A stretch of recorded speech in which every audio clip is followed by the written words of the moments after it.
नमस्ते दोस्तों, H for health channel पर आपका स्वागत है। दोस्तों, बीमारी कोई भी हो, लेकिन अगर उसका इलाज समय रहते सही ढंग से किया जाए तो उस बीमारी को जल्दी से ठीक किया जा सकता है। और घरेलू इलाज किसी भी बीमारी का तुरंत इलाज शुरू करने के लिए सबसे इजी तरीका होता है। तो आइए आज के एपिसोड में हम खांसी को जल्दी ठीक करने के लिए कुछ घरेलू नुस्खे देखते हैं।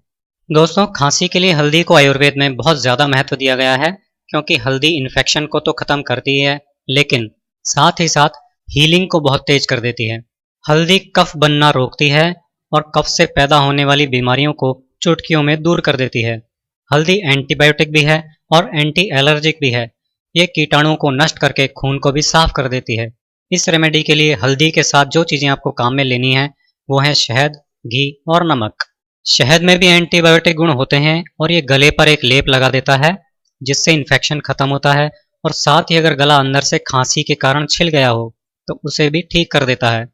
नमक भी कीटाणुओं को मारने का काम करता है। इस तरह इन चारों चीज़ों का संगम खांसी के लिए एक जोरदार तरीके से असर करने वाली दवा बन जाती है। तो आइए देखते हैं कि इस दवा को बनाना कैसे है और इसे कैसे और कब लेना है। इसके लिए एक कटोरी में 1/4 छोटी चम्मच हल्दी का पाउडर ले लीजिए। इसमें इतना ही घी मिला लीजिए, यानी 1/4 छोटी चम्मच ही घी की भी मिला लीजिए। अब इसमें 1 चुटकी नमक और 1 चम्मच शहद डालकर अच्छी तरह मिला लीजिए। ये आपकी खांसी की बहुत ही असरदार घरेलू दवा बनकर तैयार हो गई है। इसे आपको रोजाना सुबह खाली पेट और रात को सोने के पहले खाना है। इस दवा को खाने के बाद कम से कम 1 से 2 घंटे तक पानी नहीं पिएं। अगर इसके ऊपर से पानी पी लेंगे तो ये दवा कोई काम नहीं करेगी और खांसी बढ़ भी सकती है, क्योंकि इसमें घी होता है और घी या चिकनाई के ऊपर तुरंत पानी पी लेने से खांसी बढ़ जाती है।